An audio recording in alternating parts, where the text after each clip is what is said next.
India is the largest democracy and America is the strongest democracy. American ने भी इन्हीं जज्बात में आके अमेरिका फर्स्ट और दिस एंड दैट एक पागल चुन लिया था। 4 साल तक उनकी संवैधानिक संस्थाओं ने उसे काम नहीं करने दिया। पत्रकार उससे, आपने भी 50 बार देखा होगा, प्रेस कॉन्फ्रेंस में डोनाल्ड ट्रंप से पत्रकार लड़ जाते थे। और हमारे यहाँ आप आम चूस के खाते हैं या काट के खाते हैं? तो मोदी जी ने ओरिजिनल जवाब नहीं दिया। सवाल तो आपके आंदोलन में नहीं पूछा जाता।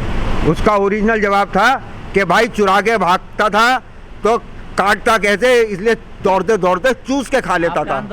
भारत की जो मूल समस्या वो है अज्ञानता, अहंकार और कायरता। इन तीनों में से, और ये 3 पाए का स्टूल बड़ा मजबूत होता है, इसी वजह से यहाँ पे मूर्ख हुकूमत कर रहे हैं। वरना आप बात मुझे बताइए कि ऐसी हुकूमत जो आंकड़े नहीं देती, जो आंकड़े गड़बड़ करती है, जो झूठे हलफनामे देती है, जो झूठ पे झूठ बोलती है, ऐसी सरकार को दुनिया का कोई देश बर्दाश्त कर सकता है? लोकतांत्रिक देश हम कर रहे हैं। कोई दलित नेता ऐसा है जो अडानी और अंबानी की थैली बंद करवा देता बम्बई में? कोई शरद पवार ने करवा दे। एक एमएलए नहीं बिका। कितने दिन में सरकार बनाई वहाँ? कितने इत्मीनान से सरकार बनाई? एक एमएलए नहीं बिका। इसका मतलब ये है कि भाई उसके बात में दम था। उसने सेठों को, तुम्हारे को फिर बहकाने के लिए सेठ आएंगे। लेकिन मैं एक बात बताऊं, मुझे खुद दलितों में उस व्यक्ति का इंतजार है जो खड़ा होकर ये कह सके कि इस संविधान के अंदर जो कुछ लिखा हुआ है उसके हिसाब से देश चलेगा। हर दलित कहता है इस बात को। वो ज़्यादातर जितने कहते हैं उन्होंने पढ़ा भी नहीं है। आप इतनी सीरियसली इंडियंस को लिया मत करिए। यहाँ वकील तो पढ़ते नहीं, हाई कोर्ट के जज तो संविधान पढ़ते नहीं, सुप्रीम कोर्ट का जज तो संविधान मेरी मर्जी, आर्बिट्रेरियस के शिकार है। आम आदमी पढ़ लेगा, किसान पढ़ लेगा संविधान। कितने रुपए का आ रही है कॉपी?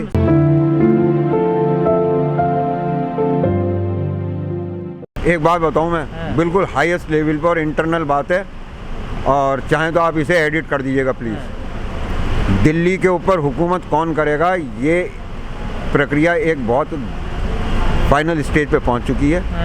कलकत्ता और मुंबई डिसाइड करेंगे who will rule Delhi next time.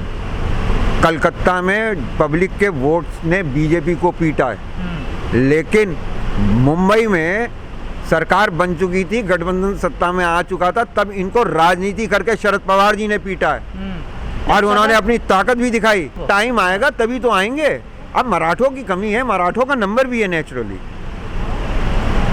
आप ये मत मानिए कि संघ का जो नुमाइंदा है वो हिंदुत्व की शक्ति को या मराठा शक्ति को या शिवाजी महाराजे की शक्ति को रिप्रेजेंट करता है।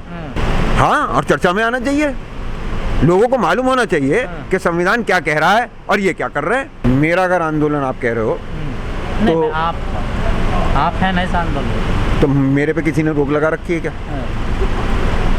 आप जो पूछते हो उसका ईमानदारी से जवाब देता हूँ। ये और बात है, ये और बात है। यहाँ चंद लोग नाराज हो जाते हैं पर बाद में यही कहते हैं भाई ठीक है, कह रहा है कहने दो, रोकते नहीं है। मुझे भी उनके अपने अपने आइडियाज़ हैं। तो फिर एक काम कर लो, 15 मिनट का टाइम मुझे रोज़ दो, मैं 15 मिनट में आपको संविधान के ऊपर अगर मैं 10-15 बार भी बोल लिया तो मूल बता दूंगा कि क्या कह रहा था, क्या कर रहे हैं और तुम क्या कर रहे हो। पहले आप ये मानकर चलिए कि अगर ये असफल हुआ तो इन किसानों के पास 3 बेसिक फंडामेंटल चीज़ें ऐसी हैं कि इनकी ज़िंदगी पर असर नहीं पड़ेगा।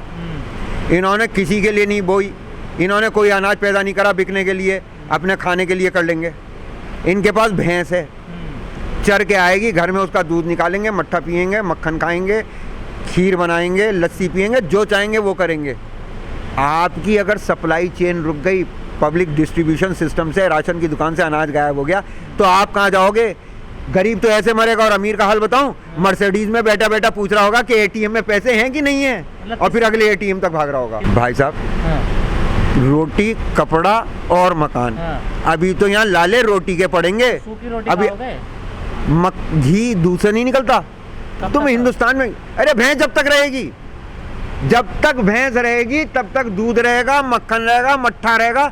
कनक बोली हमने तो दलिया खाएं, पराठा खाएं, कैसे ही खाएं, हमारे पे है, तुम पे तो वो भी नहीं है। अरे मेरे भाई, मैंने आपको यही तो बताया था, जीतना तो हमारी मजबूरी है, अपने लिए नहीं, इस देश के लिए। और एक बात बता दूं मैं, जितना लंबा चलेगा सरकार तो हर समस्या का इलाज सर्जन की तौर पे फ़ौरन चाहती है। अगर नहीं कर पा रही है तो इसका मतलब साफ है कि हम जीत के रास्ते पर हैं।